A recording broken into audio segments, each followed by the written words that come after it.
Good afternoon. This is Leah on the blueprint today.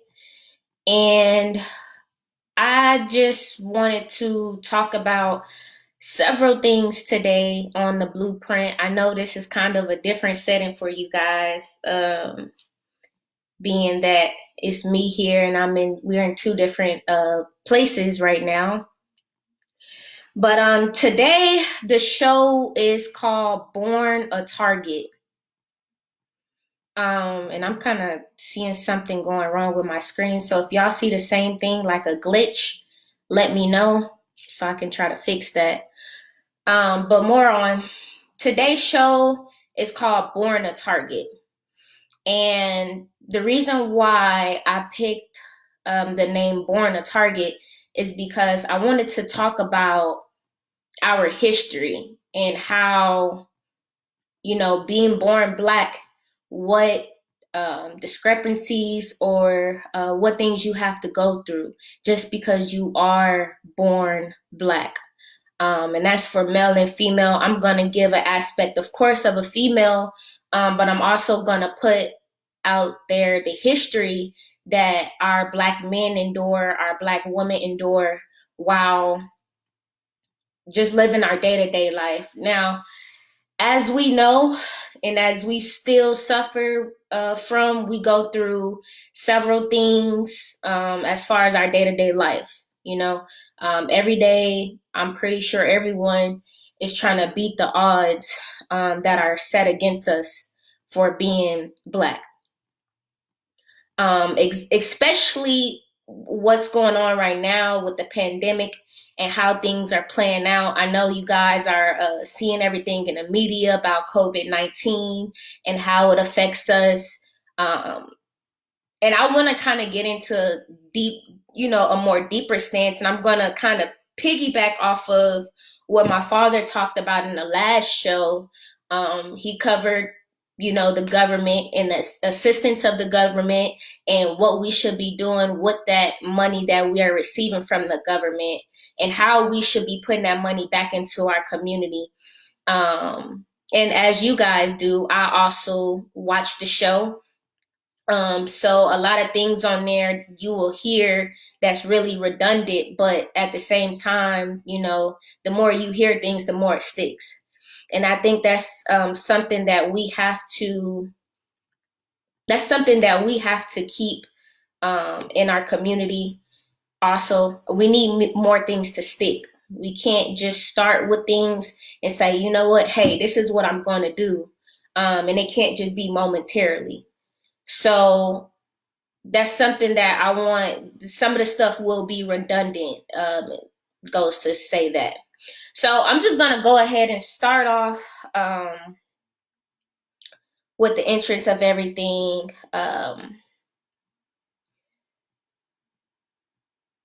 Being born Black, I feel like you have to have a personal meaning for that. I think that our people go through a lot of things, and you have to make everything that our people go through personal.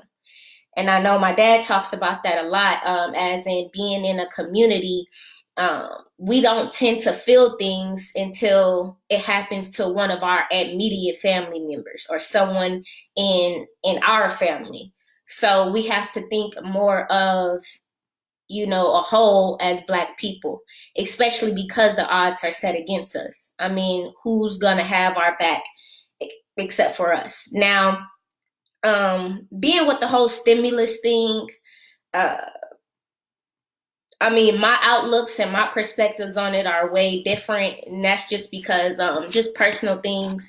I think I'm more so of a prideful person when it comes to things like that. But people that do or did like endure that check, I really hope that you guys are looking to make things stretch. And I don't think this is a problem for our Black people. And this is what I talk about. We've been making things stretch for the longest. We've been making things work for the longest. We've been living in a world that's not meant for us to live in. And a better analogy that I like to use is I'm left-handed living in a right-hand world. I grew up left-handed. My brother is also left-handed, and both of our parents are right-handed. So things that we had to endure during our childhood, or things that we learned, it was like, okay, I'm taking things from someone that doesn't see it in the same aspect of me. So I have to take what I've learned, or I have to take what I receive, and I have to kind of mold it into my own way to where it will work for me. I.e., if you left-handed, scissors, things like that. So things in this world isn't made for us to um to cooperate with. It's not for us. And being said that, we've tend to, make things work. So let's just go ahead and talk about why I picked Born a Target, specifically as the name of the show.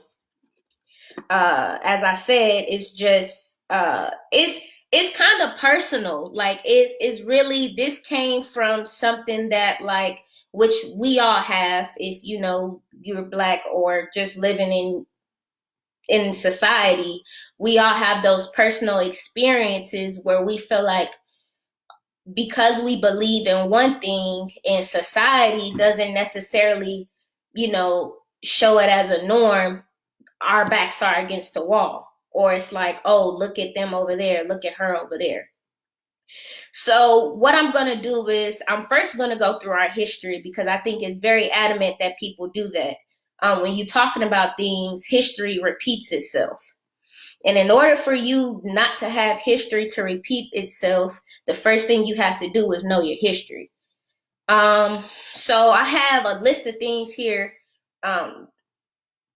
just a few, and I just want to talk about it. So if you have any comments or any questions about what we're talking about today, go ahead, feel free to comment. The first bullet, or first thing that I wanted to cover, was gentrification. Now, the reason why I wanted to pick this first, or start the show off with this bullet, is because this is something that, if you look out your window, is happening. It's happening everywhere around us. And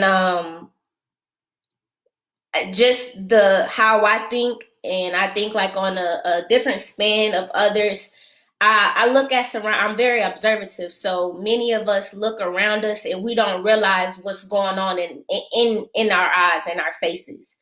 So gentrification is one of them. I know my experiences living in Atlanta for the years that I did live there. I've seen this at like the highest rate I've ever seen it before. I mean, yeah, so we know like our east side of San Antonio, our northeast side, we've seen that slowly but surely happening. We've seen the high schools being built. We've seen the homes being built. We've seen even me and my immediate family living in a newer home. It's still gentrification happening around us. So this is something that I feel like you should cover first, just because everyone sees it. Everyone gets a taste of that.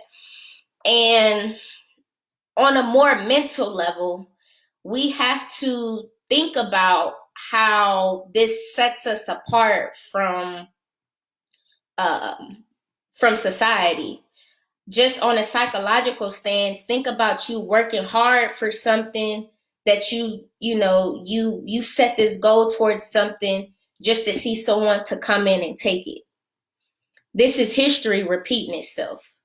Back then we didn't have, well, depending on where you live, we have, Black Wall Street. We had to see that be torn down and taken from us, something that we built ourselves and that we can no longer call ours. And another thing is, we weren't learning that in the school system. I know I didn't learn that in the school system. I learned that at home. So, most of us don't learn those type of things at home, but just think about something that you worked so hard for, and it gets stripped away from you. That's a target. You a target because, one, I feel like it's certain people that don't want us to want to see us have those things, and then to see us able to get those things makes us a target and makes them, think like they don't deserve that. So that's where I wanted to go with gentrification. And the second thing was social media. Now, recently, this whole pandemic thing, and I don't want to get into so much of how I personally feel about this pandemic thing, but listening to the media. And that's one thing that we've been trained to do. I mean, that's something I know in certain households that I grew up in, not my immediate household, but watching the news was very adamant. My grandmothers, they watch the news every time I'm around, and this is basically like where they go for their information. And I'm not a big fan of that. I'm not into the politics. I'm not into the news, and I just feel like my reasons for that are my reasons of that news isn't there. That news is there to make us feel a certain way about ourselves. And they feed us certain news to make us feel a way about ourselves. I'm gonna go ahead and read a comment from my aunt Teresa. She said, "Gentrification for me is watching people leave the neighborhood because they believe the narrative that the neighborhood is bad. It's portrayed that way on the news so that we want to move to where things are allegedly better. All done so that the powers to be can come take over our neighborhood, and so at a cheap price." And I'm actually gonna talk about that and how us being a target and how others portray our communities, or how others look at us as a whole, how that impacts how we look at us. And that's going to come later on in the show. And thank you for that comment, because that's going to kind of piggyback off of what I'm going to say later. But like I was saying, the social media part, the media and what we have to learn about the media, the thing is you have to do your own research. I mean, I know that's as basic as it gets, but a lot of times people put things on the internet, and I believe my dad talked about it in the last show, where someone put something on the internet about an acronym for hospital, and all these people flipped about it. Like, oh, I never known what it stood for, when it's a Latin word, and we know most English words come from Greek or Latin origins. So even when people are feeding you this information, you have to either have an opinion about something already, or you have to be able to take that information that you've gotten and be able to separate the fact from the opinions, or how you think they're trying to portray that information to you. So that's something that I feel like us in the Black community, we definitely have to do. That's something that is very important, because if we just go by what others, and 9 times out of 10, the people in the news cannot relate to us. A lot of times the news isn't there to tell us exactly what happened, and you have to learn that. The news is part of politics, and that's just part of my personal beliefs, but we've been shown that through the years.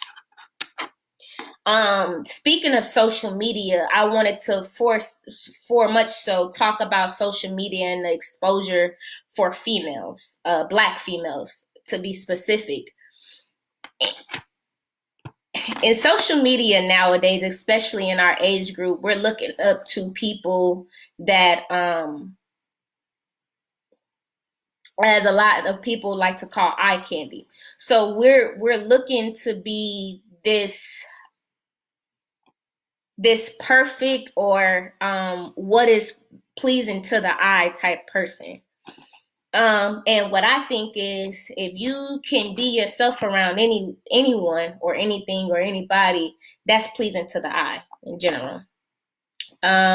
So I wanted to talk about how social media for Black women and the stigma that has to go on, because we're actually targeted on social media. Um, a lot of times we're looking at our Black females, whether you like it or not. A lot of people look at it and we see our models or our role models Europeanizing themselves to be a certain way. And I think this is something that people that cannot relate to us have put into our head to say, hey, this is socially right. This is how you need to be. And if you want to be accepted, this is how it's done. A lot of times we're seeking attention from people or others that don't really care about us, that don't need our attention, that don't care for anything that goes on with us, or don't care for our attention, especially in Black females. So that's one thing you want to look at when we're targeted from each way. The news, which I'm going to talk about, or which I've kind of already covered, Black news versus the media and how Blacks are portrayed in the media. And then even on a social standing, how even in our own communities, we look at certain people as in, she's dark skinned or she's light skinned, so she's not attractive, or her body is this way and not that way. And a lot of things I like to tell people is, you shouldn't feel bad for something that you're genetically, born with. That's not, you shouldn't be ready and willing to change something just because you see others or is different from others. That's basically, you're saying that the way that you were born isn't normal in society. A lot of times I see people say, like, for example, our hair, you don't go natural. You just stop being unnatural. You just learn to be natural again. So that's something that that you have to look at. Don't just take things that you see on social media. And I'm speaking personally to young Black female or women in general. You have to beat those odds. Don't pay attention to what's exposed to us on the media and say, well, I'm not this way, so it's something that I need to change about myself. That's not how things should be. Things should be that you are born a certain way, and that's how you're supposed to be. And if you weren't supposed to be that way, then you wouldn't be that way from the beginning. And so another topic I wanted to talk about is from the Black men. Black men are targets as far as fatherless children. This is a cycle that we see being recycled over and over. And I think we are making these things now we're showing progress in that. You see more Black fathers stepping up and coming to the plate and playing their role as just fathers in general. But does the media portray us that way? A lot of times you talk to people and they say, like, a lot of things happen, or I think that I would be a certain way if I had my father in my life. And this is targeted for us. Like, you have to think about 1 in 4 men see prison in their lifetime. Black men. 1 in 4 of Black men see prison in their lifetime. So we have these institutions where we are getting our fathers stripped away from us. So we're learning this, and we're saying, like, hey, this is something that we see in our community, and they are making it their duty to do it. And I think that it's a lot of things that we have to have an outlook on how a family is built. I think the last time I was on the show, I think I talked about that. The dynamics of the family, and if you know, the men in the family play a big role. Women are nurturers, men are providers. So just growing up, with no provider in the home, how does that affect someone psychologically or mentally, even just in their everyday life? And we have to look at that. Our black men are targeted. This is why our institutions are filled with majority of black men. So they know that if we do not have our black men, who is there to provide for our community and our families? We left with the women and children, and it's basically like we're unprotected. So that's another target that is used in our community, where we're not having fathers in our community, and we have childless fathers. So you have to think about how that is a repeated cycle. If that's the only thing I know is to not have a father, then what am I going to do when it's time for me, to be that father? How do I take upon this role? How is this going to affect my child? And these are known things. These are things that they put in books. The lynching family, you take away the man, you take away the power of the family, you strip them from everything. So this is something that we have to realize when we're talking about day-to-day things that we're trying to fight. We're trying to beat the odds. Another thing that I wanted to go into is the women roles, the black women roles. Since slavery, we nurtured, as women, we are set here to nurture. But in slavery, black women were taught to, hey, this is what you do. You take care of the children. You make sure everything is, stripped clean, nice in the home, and that's your duties. Your duties is to do exactly what I just said. You make sure our children is, even if they're not your children. I'm saying children that you can't relate to this child's skin is way different than yours. So I think in black women, a lot of times people talk about nurturing in women and how it's just set in us. But a lot of times you have to think about how we had to endure taking care of other people's children. So now black women, we have that nurturing power where it's just like, we tend to say, hey, that's not my child, but that's my child, So our nurturing is on another level. And that just, I think over time, a lot of women are set in these roles where they feel like, hey, this is what I do. And this is what my mom did, and this is what her mom did beforehand, and all the way back into that time of slavery. I think that psychologically puts us in chains, and that's something that they wanted us to do. Meanwhile, you have European women going out there and having this job. European women out there having these jobs, making, being the face of a company. And how do you think that affects a black woman? Now, of course, we're starting to beat those social standards and say like, hey, black women can do it too.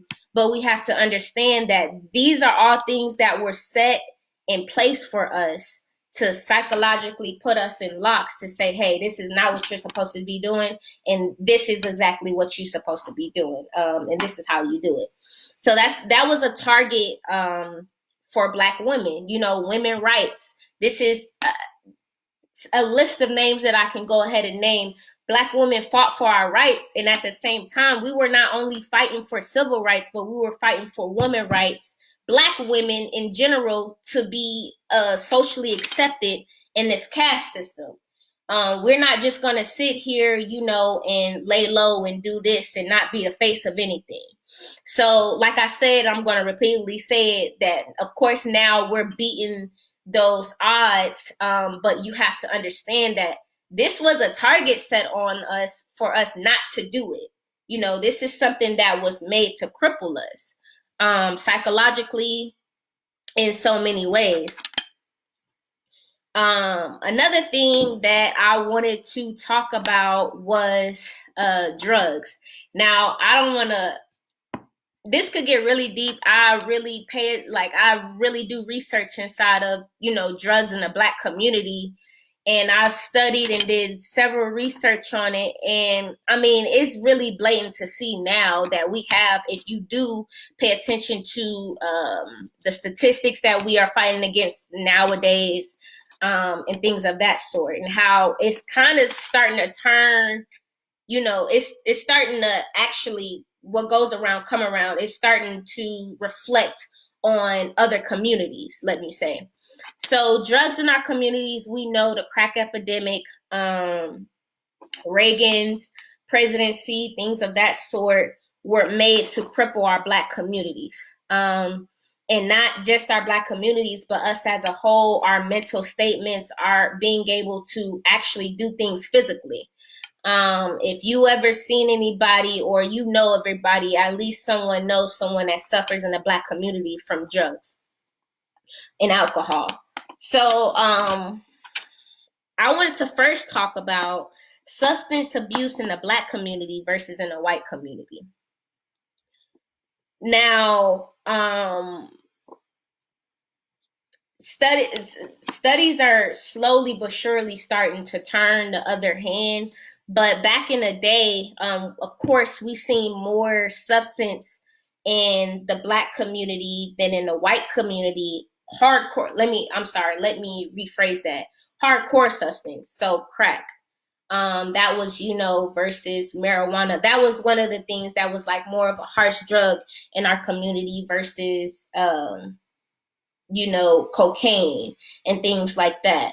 So a lot of times the media back then was portraying this, hey, like in the Black communities, they're suffering from, these drugs, and look at this. And they'll just show someone suffering from, drug intake on the street, just to put that in our mind. Like, look at our people, and look how, they're acting in the streets. And then they'll show a party scene or something, in the white community, where they're in the club, and it's like, their substance is cocaine, and they're ready to party, like things like that. So you have to understand, the more harsh drugs were put in our community in order to cripple us. That's like a target for the Black community.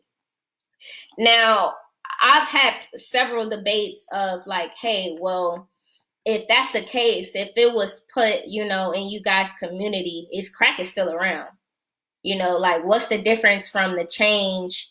It's people that I know that has done cocaine, for several years, and they're not still doing cocaine now.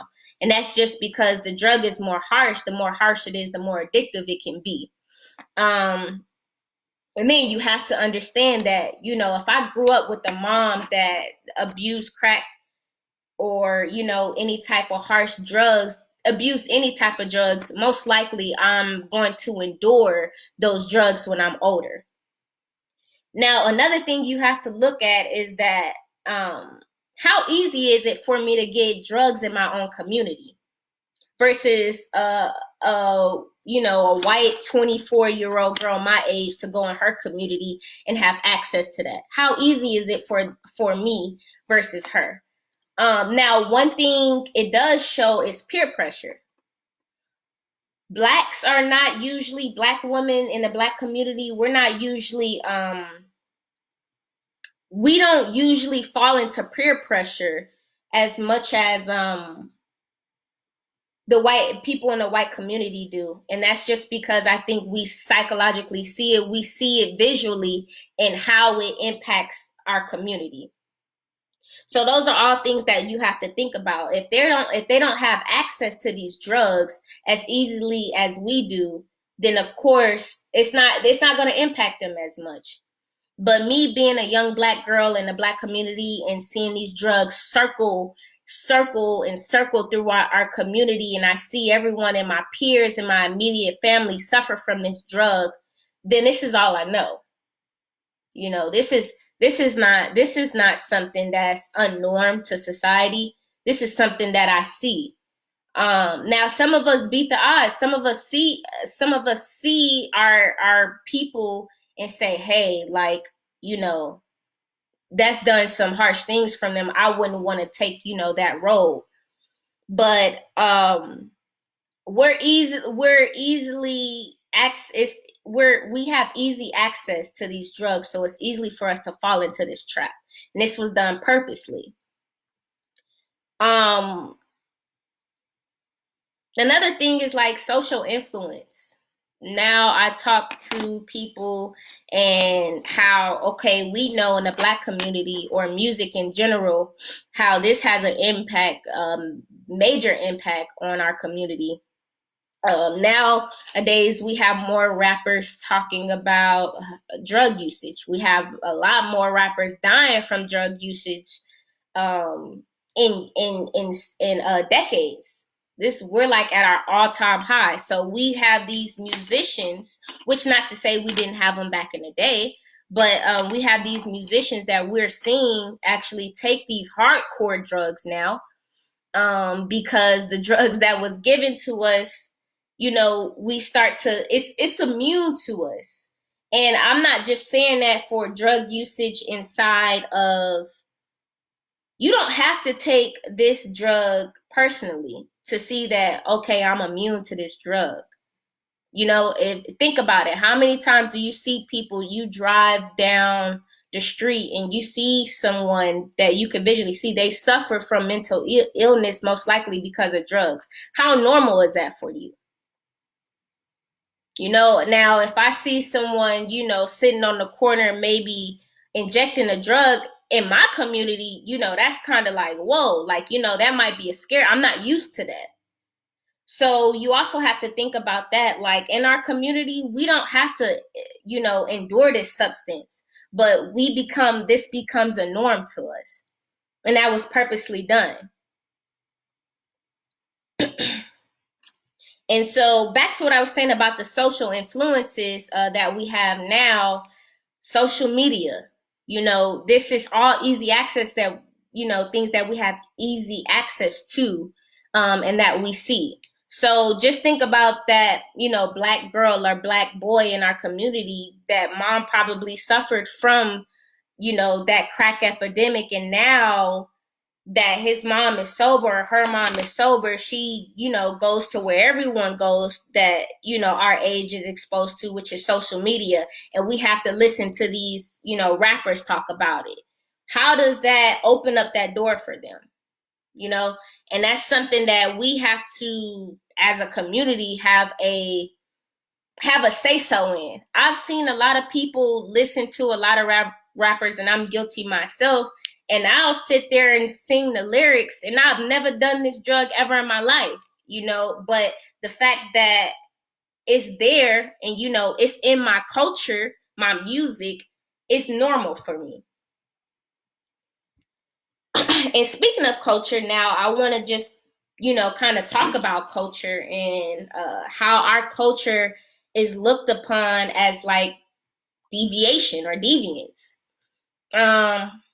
Me and my father talk about this a lot, and just me being kind of like the oddball in my friend group, I know I'm my music my music knowledge is just like all over. I can talk to you about 30s, 40s, 50s, 60s, but I was exposed to that.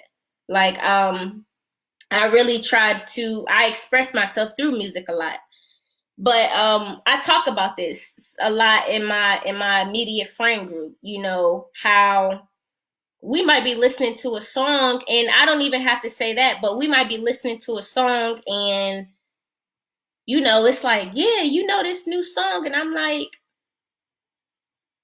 that's so and so, he got that from, that's a 70s beat. That's the Barge or something like that. So, I'm going to say that we listen to different genres and we say, hey, you hear You hear so and so, Lil Uzi Vert or something, he sound like he got more of this rock beat, and I'm like, we made rock. What are you saying? Like, this is something that we put out there ourselves, but that was stripped from us to make it seem like, oh, hey, this is ours, and we have a lot of black musicians that has happened to. A lot of people, Elvis. I was never big on Elvis, and that's just because I learned things about it. Everything that he was taught, or it was by a black man. So, and that just goes back to what I was saying in the beginning of the show. Just imagine having something and working towards something, and then it's stripped away from you. If someone else is giving that light for everything that you've worked for. So, just our culture in general, our hair, the way we wear our hair. A lot of times we see, young black women walking, and I'm not a big fan of the colored hair, but I see my sisters wearing colored, hair. And, they looked upon as like, wow, she looks crazy, versus a girl on a PWI campus, she might be looked upon as, hey, your hair rock. Like, that's cool. Like, oh, that's cool. Look at her hair. But we have to be looked upon with that same color hair as like being deviant towards society, social norm. So these are things that you have to pay attention to. Just because you wouldn't do something yourself, and especially inside of your community, when people are expressing themselves, and I had to learn this just going to a HBCU. A lot of times, you have to look at things in a different perspective. This person is expressing themselves, and it takes a lot of courage for us black girls and black men in the black community to do a lot of things. And it was at times where we couldn't express ourselves at all. So, when we're going through this, or you see a sister with, lime green hair, you have to understand that that's her expressing herself. And if she was to go, if her skin color was different, if she was to walk into another neighborhood, she wouldn't endure those stares that she's getting in our own community. But this is something that was put upon us to make us look a certain way with ourselves. Now, that's what I want to talk about. My aunt made a comment about gentrification, and how, gentrification to her is us seeing a better part of a neighborhood and moving out of our own communities, and, going to live somewhere else. That's gentrification to her. So it's like, we take this picture that they paint of us, and we say, we just roll with it, like we do how we roll with things in social media. We roll with this picture, we roll with how they think about us, and we say, hey, well, yeah, let me not try to do this, or let me not try. We have to second guess what we do, just because we've been fed that we're a certain type of way. And now in our own community, we starting to poison in ourselves. Instead of having our own, opinions, listening to someone and say, well, I've seen a lot of, European women, or, they're listening to this certain type of music, and they're dressed a certain type of way. And these people can walk through the mall or walk through society, and someone would try to make an excuse for the way that they are. Well, yeah, he's like emo, he's rockish, or he's this. We don't get those type of leniencies on us. We automatically looked at as like, wow, she's wearing that. Wow, that really looks. She look. We're getting these negative comments about us. It's even in our own community. Some of us can't be ourselves in our own community. And why is that exactly? Is because we've been Europeanized. We've been, taught to think a way about ourselves where, you are not accepted. And if you act this way, then it's not accepted. A lot of times I use that with like the music. Even in the Trayvon case, they say, he was known for playing loud music, in a neighborhood. And my things are, you go to certain neighborhoods and you hear loud cars, louder than the music that we tend to play, or, cause this social disturbance. What's the difference? Or the music that I play. If I see a man, older man, mid 60s, rolling down the street playing a certain type of, I don't know, oldies, and then I see, a younger black guy my age playing music that we tend to listen to nowadays, now he's looked at as disturbing the peace.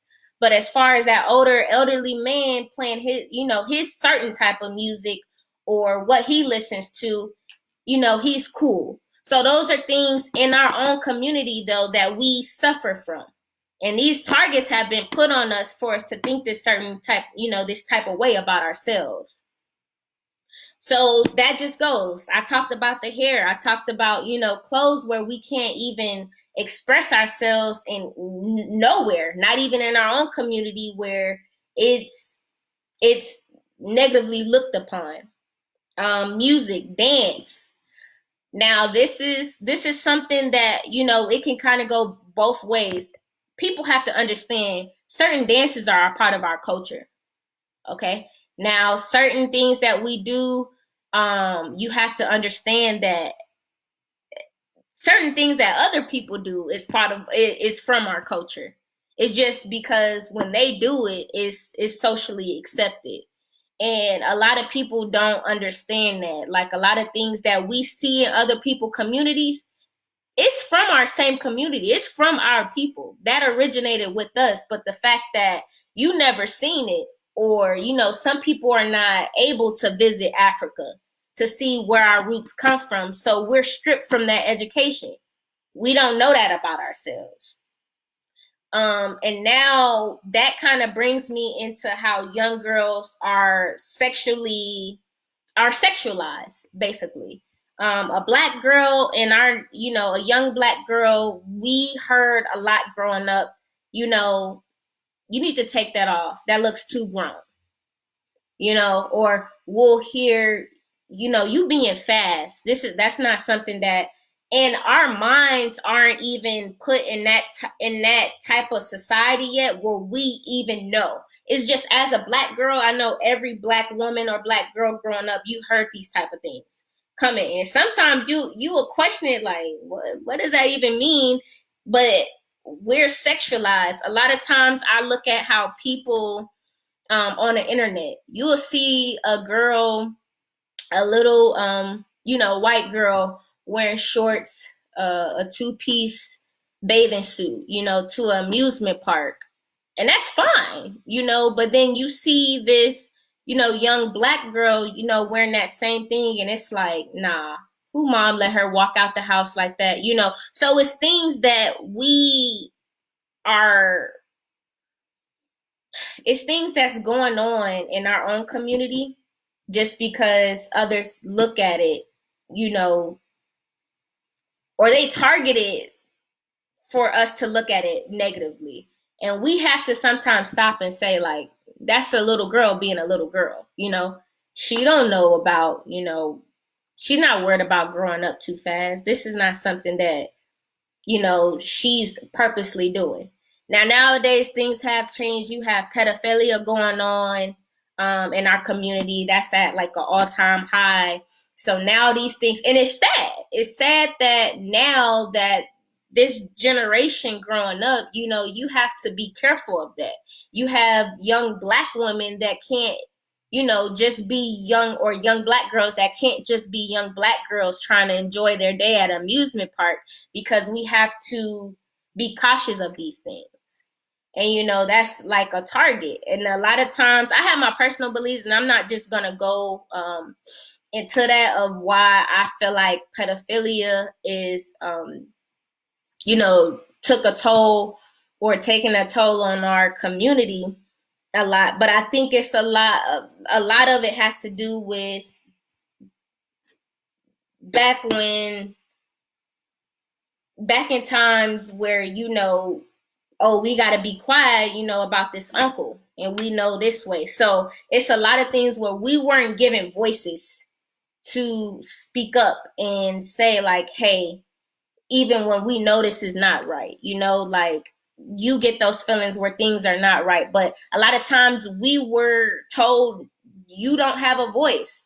So it was hard to speak up during, things that we knew that wasn't accepted or that shouldn't be accepted at all in our personal life.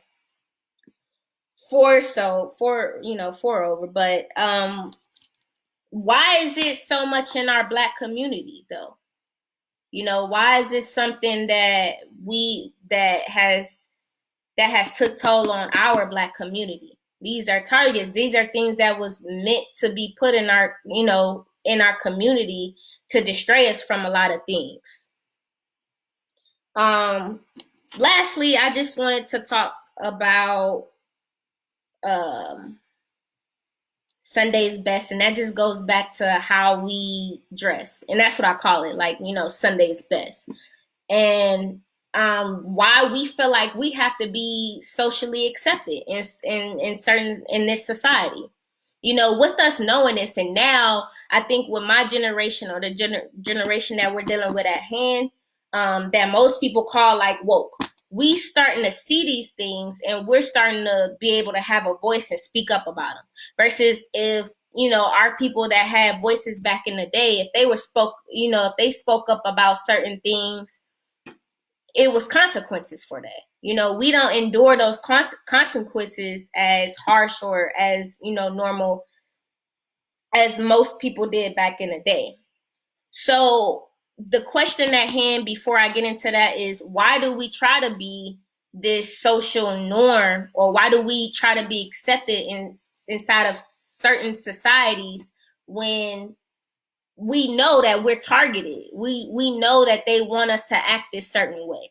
We know that they want us to see ourselves as these people that have to change our voice up when we come, or we can't talk how we talk with our regular friend. What's corporately accepted? Make our own corporate. Why are we not worried about what we socially accept in our communities, knowing that we have these targets and we have all of this history to basically show that we are targets in this community? And that's why we dress a certain way. When we go into, I was taught in school, when I was in grade schools and things, my father always taught me, like, what you worried about having, this for? I had it, just because, but it's like, that don't need to be done. And that's just showing, like, why you care what other people think about you. And if people know me, I'm like, a fashionable person, and I want to have this and I want to have that. But as I, begin to grow older, I realize, like, I don't need these things. Okay, yeah, like, these are nice things to have. But at the end of the day, I'm not doing this for someone else. I don't want to be saying, hey, I got to put this on because I have to be socially accepted, or I have to have someone think this way about me versus this way. Now I'm freely living. I can get dressed to impress, or I could wear the worst thing. I can wear what I woke up in, and I wouldn't care, because for the simple fact that that's something that I'm doing for myself and not for me to be accepted into someone else's society. And that just goes for me to talk about, like, our Sunday's best. We tend to try to, and this was put into us for us to think this way, and that's why I'm calling it Sunday's best. Because if you do know where that comes from, back during slavery times, slave owners would take their slaves to, like, church, and that's on that Sunday is when they will basically wear the best clothes they have to show, like, hey, my slave owner owns the best slave. Because in society, we look at, okay, how you look, how you dress, that puts you on a certain, in a caste system. That puts you on a certain level in society where, okay, yeah, this person, is up to par, when that's not true. That's just something that we normalize in society. But now I think that's an impact that has tremendously affected our Black community. You know, those things were put into us or done because they wanted us to make, they wanted us to think like, hey, in order to look, you know, in order to be viewed a certain way, you have to look a certain way. Now in the Black community, we see a lot where, you know, the diamond chains, we are wearing flashy things, or people might wear flashy things just to be socially accepted. Why? You know, and that's something that you have to personally overcome. You know, people are told these things all the time in the Black community, but that's something that you have to experience and be able to overcome yourself. Like, I put my personal experience in, you know, I was always this fashionable person that wanted these things, but as I got older, I had to learn that, you know, you don't do these things for social standards. You do these things because you want to do them. If that's something that you into, or that's something that you want to do, that's something that you do for yourself. So I think a lot of times when we try to fit in, you have to understand, like, that's a target for us, for us not to be ourselves. And that's something that we have to learn to work on. Disease in the Black community.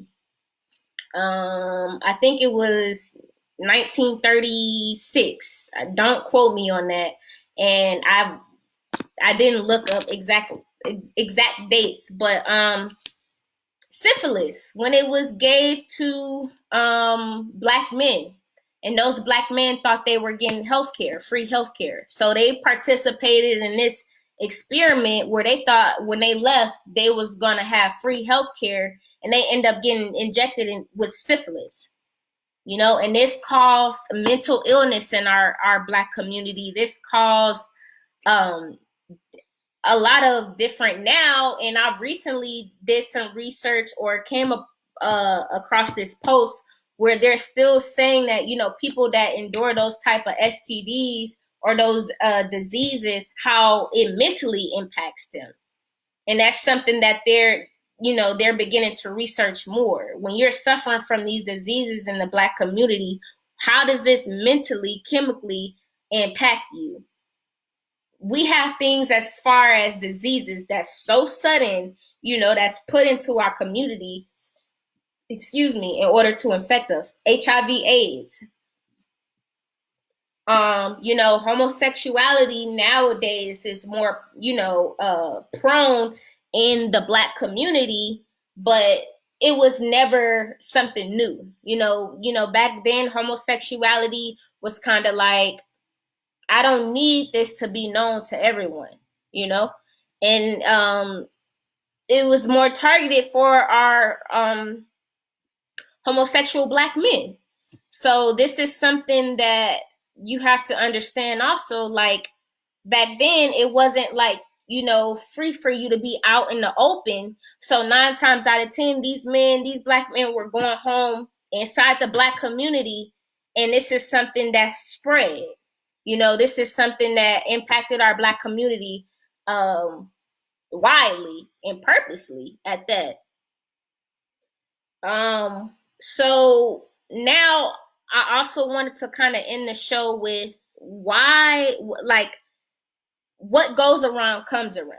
Now, it's been several instances where I see people talking about, you know, young white girls wearing our type of hairstyles.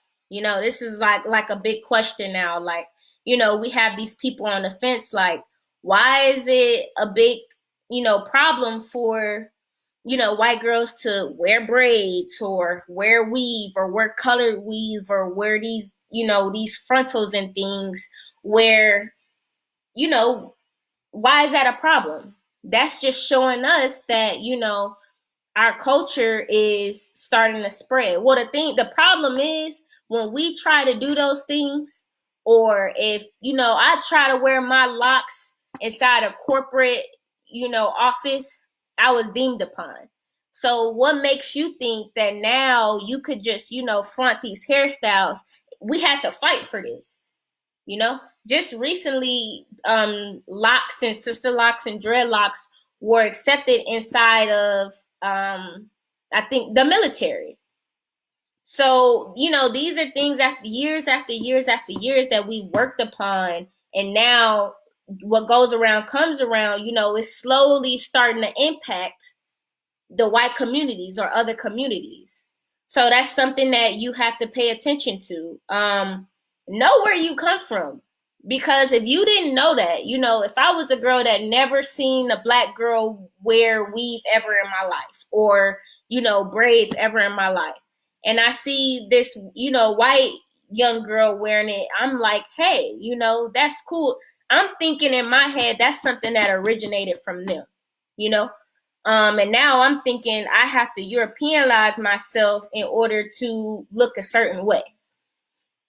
So that's another thing. Like, don't forget your history. Don't forget where things come from. Don't forget everything that we had to endure in order to be at where we are now. And we still have ways to go. We still fighting everyday odds. We still every day we have targets being put on our back. With this whole pandemic thing, the COVID-19, a lot of people think, like, hey, this is something that's targeting the black community. And it has hit us more, but that's because we suffer from underlying problems, things that happen, asthma, diabetes, that's the number, those are one of the number out of 1 in 5 causes that, cause death in our black community. So these are things that you have to look at. We are already trying to beat the odds of things that we're born with, or we're born into. Let me say that. We're born into. So you want to try to deviate from all those things, have a personal thought about things. Do your research. I don't know how people stress that more, but do your research. Social media is not for our black community.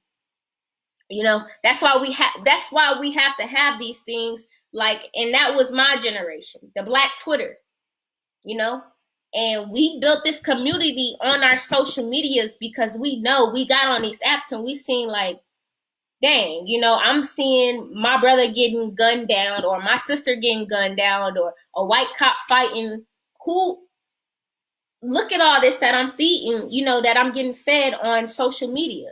So what did we do? We went and we said, hey, well, nobody's speaking up for us. And we're not going to be supporting y'all, y'all social media. Give us something where we can talk about what's going on in our community ourselves. Black Twitter, and other communities have the same thing. You have like Asian American Twitter, but that's something that you have to, that we worked upon to say, like, listen, y'all portraying us to be this way, and this is what's really going on, and you have to dig through that. You have to know that social media is not for us. Certain social acceptance societies isn't meant for us. So why care about it? Why do we care to fit into those social societies when we do? Institutionalized, our fathers being institutional. 1 in 4 black men are to see prison or incarcerated through their lifetime. These are targets that's put on our black men's back. Social media and how women are portrayed, and these roles that women have to, that they are psychologically fed to say, like, hey, this is what you're supposed to do. You're not supposed to have this face. This is something you stay at home and do. I mean, we're slowly beating those odds, but understand that these are targets that were put on us in order for us to, act like a good, girl, act like a good boy. These are things where in society we should be fighting for ourselves. We shouldn't be worried about, okay, what this news media is feeding to us. Be our own news media. We can give news to our own society, our own community. And these are just things that I just wanted to cover, and it was more of a history. I know I went down like history lane, but I wanted to show that this is something that we've been born with. This is something that was fed into our communities purposely. And these are the odds that we have to try to fight, and we have to arm ourselves to say, like, hey, sometimes we got to take a step back and say, what's the facts in all of this, you know? And how does this help my community, you know? And it really starts with yourself. How I talked about, you know, us seeing each other in a community and seeing someone express themselves, how we kind of give that side eye, like, hey, you know, and it's, you have to think on a broader aspect of, this is, you know, my sister or my brother expressing themselves. A while back, it takes courage to do that. A while back, we couldn't do that, you know? But if I go into another community, or I'm at a PWI, or, you know, I'm mostly white, predominant place, and I see this girl, you know, with not looking like me, but she has lime green hair, and it's just like, oh, you know, she just being, that's something that we have to pay attention to. So I think that will conclude the show today, Born a Target. And I thank you guys for tuning in. This was Leah on the Blueprint. Peace.